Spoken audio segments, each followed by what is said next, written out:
our gut feel right now, a lot of the things that may have happened and increased the prices, you see how much now has been delayed for like until April or another 90 days until June and this and that. Some of them were exempted from taxes. And some of the countries, you can't go up and down and wild and left and right because your own country will start rebelling, not knowing what we can do with our business. And businesses need to profit in order to keep them alive, in order to keep people employed, right? We do guess that hopefully he right now has understood that this will calm down hopefully in the next days or weeks. I do see, or we guess that, of course, look what he does, right? He puts up the highest burdens possible, the highest barriers, like the art of the trade, his books, and then letting them come to you and negotiate down. So I would have the hope, the belief that also Chinese taxes will come down. And the other countries, on the other hand, I do hope, of course, that they may also be dropped, or luckily, you may say that there's only 30 or 40% rather than 200 something percent on them. Again, if I had a glass ball or a magic wand to tell me the future, that would be fantastic, but we can't.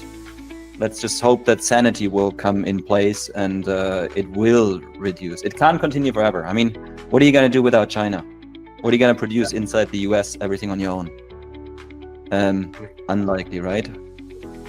So I hope so. Target or assumption is, yes, tariffs will go down. Yes, some may stay in there for a long term. I guess on the other hand, some of them, where I feel like the smaller enemies, let's see, like India, Indonesia, Vietnam, or whatsoever, may keep probably also an additional import tariff, but stay at this level.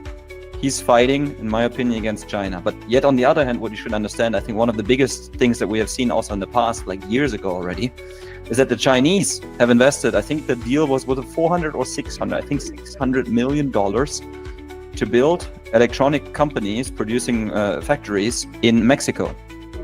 Because then it's a Mexican company owned by the Chinese, but doesn't matter. Back then, free trade agreements and everything, right? So the Chinese are not dumb. For once to say the Chinese by now is like for long term, not the cheapest market out there. Definitely not. There's cheaper countries. But one of the good ways, I think also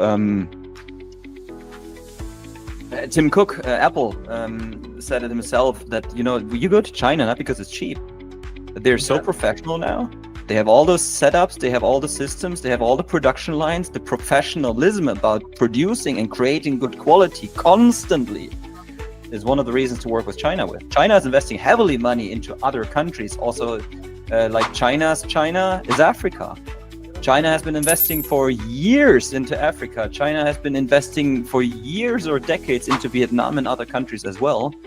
Like, give you an example, Indonesia, or let's say a Chinese factory worker in China, $600, $700 maybe labor cost or salary per month. And you look at Indonesia, 200 as a well-paid factory worker. That's a difference, right?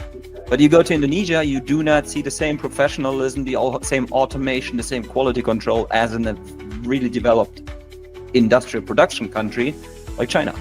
Okay, so our next question is, which product categories are most impacted by a higher tariff from China?